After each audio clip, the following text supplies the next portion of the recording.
Sound के बारे में पढ़ेंगे।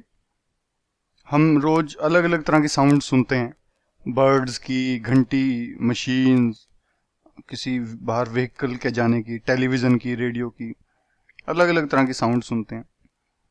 तो साउंड भी एक तरह की एनर्जी है जो हमारे कान में सुनने की सेंसेशन पैदा करती है। अलग तरह की और भी एनर्जीज होती हैं, जैसे mechanical energy, heat energy, light energy. पिछले चैप्टर में हमने मैकेनिकल एनर्जी के बारे में पढ़ा। कंजर्वेशन ऑफ एनर्जी के बारे में भी हमने पढ़ा कि एक स्टेट से दूसरी स्टेट में हम एनर्जी को कन्वर्ट कर सकते हैं, लेकिन एनर्जी को डिस्ट्रॉय या क्रिएट नहीं कर सकते।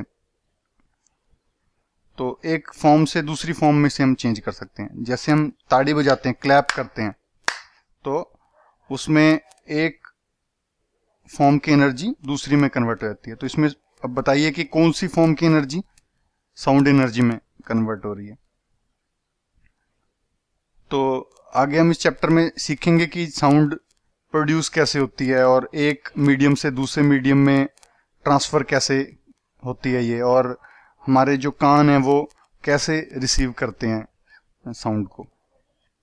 प्रोडक्शन ऑफ साउंड देखते हैं। एक एक्टिविटी करते हैं। एक ट्यूनिंग फॉर्क लेते हैं। ट्यूनिंग फॉर्क इस तरीके से, उसको जब हम वाइब्रेट करते हैं तो उसमें से आवाज आती है। तो इसको वाइब्रेट करके देखिए कि रबड़ की बॉल के ऊपर इसे ऐसे मारिए और सुनिए किस तरह की आवाज आती है। तो टच करिए, इसके जो फॉर्क्स हैं वो अपनी उंगलियों से टच कीजिए और कैसी सेंसेशन फील होती है वो अपने दोस्तों से शेयर कीजिए। अब एक टेबल टेनिस की हम बॉल लेते हैं या और कोई प्लास्टिक की बॉल लेते हैं। इसमें से बीच में से एक धागा निकाल के इसको ऐसे बांध देते हैं ऊपर। अब इस बॉल को जो वाइब्रेट कर रहा हो ट्यूनिंग फॉर्क, उसके साथ बॉल को धीरे से टच करके देखिए क्या होता है। बॉल का जो उसके जो कंपन है, जो वाइब्रेटिंग ट्यूनिंग फॉर्क जो वाइब्रेट कर रहा होगा, वो बॉल पे देखिए किस तरीके से असर करता है। एक एक्टिविटी और करते हैं। इसमें पानी हम ग्लास में लेते हैं, ऊपर तक भरते हैं पूरा, और वाइब्रेटिंग ट्यूनिंग फॉर्क एक लेते हैं। इसको वाइब्रेट करके पानी में इस तरीके से हॉरिजॉन्टल ऊपर टच कीजिए और ऑब्जर्व करिए पानी में क्या होता है।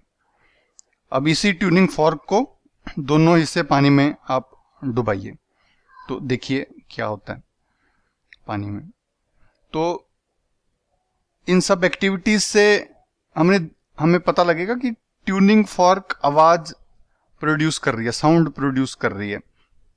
और भी कुछ एक्टिविटीज हैं, जैसे स्क्रैच करना, रब करना, या शेक करना, किसी चीज को ब्लो करना, इन सब से भी साउंड प्रोड्यूस हो सकती है। तो हमने देखा कि कोई ऑब्जेक्ट वाइब्रेट करती है तो वो साउंड प्रोड्यूस करती है।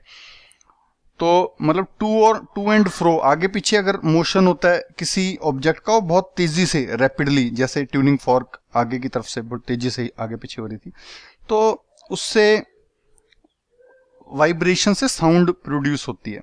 ऐसे ही ह्यूमन वॉइस जो है, हमारी आवाज जो है, वो भी वाइब्रेशंस हैं हमारे वोकल कॉर्ड के। गले में हमारे वोकल कॉर्ड है, वो वाइब्रेशंस प्रोड्यूस करती है, जिसके कारण हम साउंड निकाल पाते हैं। ऐसे ही बर्ड फ्लैप, आप उसके पंख देखेंगे पक्षी के, वो भी पंख फड़फड़ा रहा होता है तो आवाज निकलती है। जो मधुमक्खी की बजिंग आवाज सुनेगी, वो मधुमक्खी के पंखों से भी बहुत तेजी से वो हिला रही होती है पंख, तो उससे भी बजिंग साउंड निकलती है। आप रबड़ बैंड को खींचिए और बीच में से उसे हिलाएंगे, टंग की ऐसी आवाज आएगी, तो वो भी वाइब्रेट करता है, तो रबड़ बैंड भी आवाज प्रोड्यूस करता है। तो लिस्ट बनाइए, अब एक्टिविटी करिए म्यूजिकल इंस्ट्रूमेंट्स की, कि किस तरीके से वो वाइब्रेट करने पे अलग अलग तरह की साउंड्स निकालते हैं। तो ये एक्टिविटी करते हैं। इसमें टिन का कैन लिया हमने, दोनों तरफ से उसको रिमूव कर लिए उसके जो एंड हैं, और एक बैलून स्ट्रेच करके बांध दिया रबड़ बैंड से एक तरफ उसके, और एक छोटा सा मिरर लिया और ग्लू से हमने चिपका दिया यहाँ पे। अब हम एक कहीं से एक अंदर से लाइट आने देंगे इसके ऊपर, और जहाँ पे लाइट इस पे पड़ रही हो उस पे बोलेंगे ताकि लाइट रिफ्लेक्ट होके सामने दीवार पे पड़े। तो जब हम बोलेंगे तो ये वाइब्रेट करेगा, तो देखेंगे कि आप लाइट भी वाइब्रेट कर रही है जो रिफ्लेक्ट होके वॉल पे जा रही है। तो वो मतलब डांसिंग लाइट आपको लगेगी। तो ये किस लिए? क्योंकि साउंड वेव्स जाके उस रबड़ बैंड को हिला रही हैं और रबड़ बैंड से मिरर हिल रहा है, जिससे कि रिफ्लेक्टेड लाइट बीम आपको डांस करती दिखेगी वॉल पे।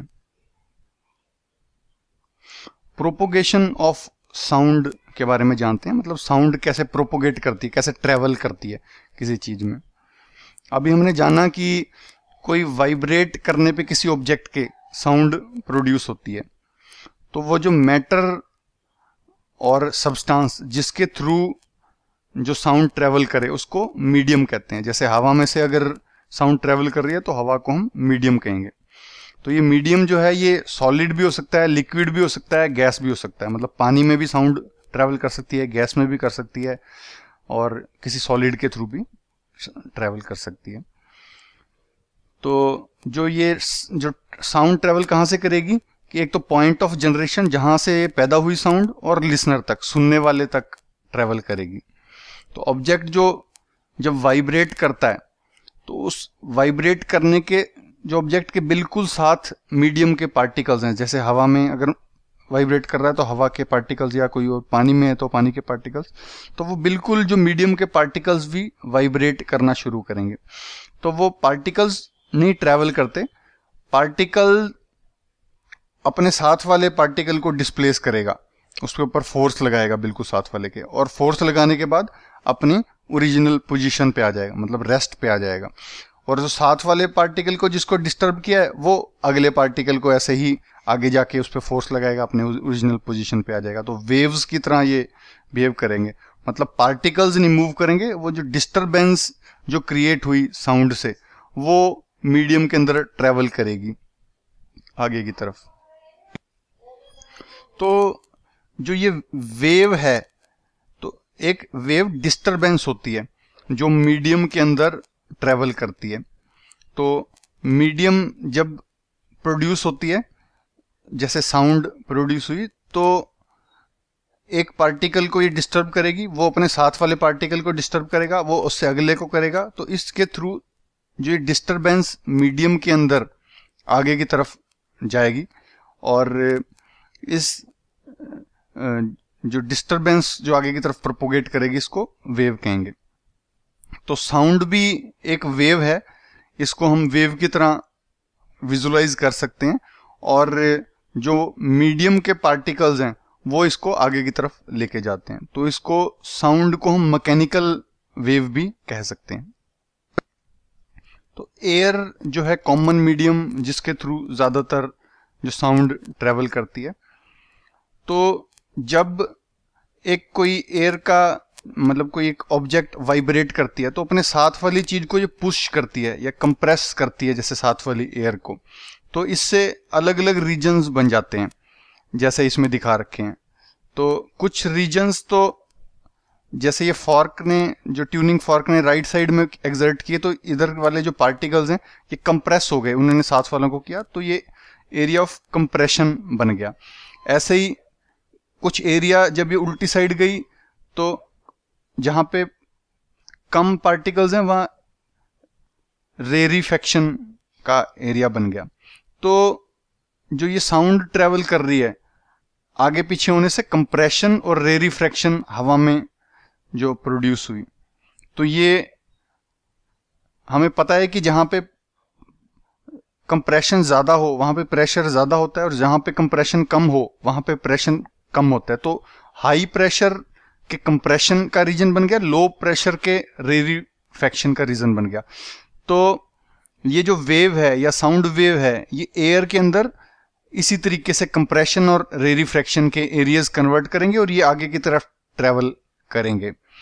तो इसको हम इस तरीके से देख सकते हैं कि ये एरिया जो हैं वाइब्रेट के करने के कारण कंप्रेशन और रेरिफ्रैक्शन के जो एरियाज बने, ये जैसे एरिया ऑफ कंप्रेशन इधर वाले पार्टिकल्स इनको कंप्रेस करते रहेंगे तो यहाँ पे ये कंप्रेस हो जाएंगे, पीछे वाले मतलब दूर दूर हो जाएंगे तो ये यहाँ पे थोड़ी देर में एरिया ऑफ रेरिफ्रैक्शन बन जाएगा और ये आगे की तरफ कंप्रेशन मूव करती रहेगी, तो ये एरिया ऑफ कंप्रेशन इस तरफ आगे की तरफ प्रोपोगेट करता रहेगा।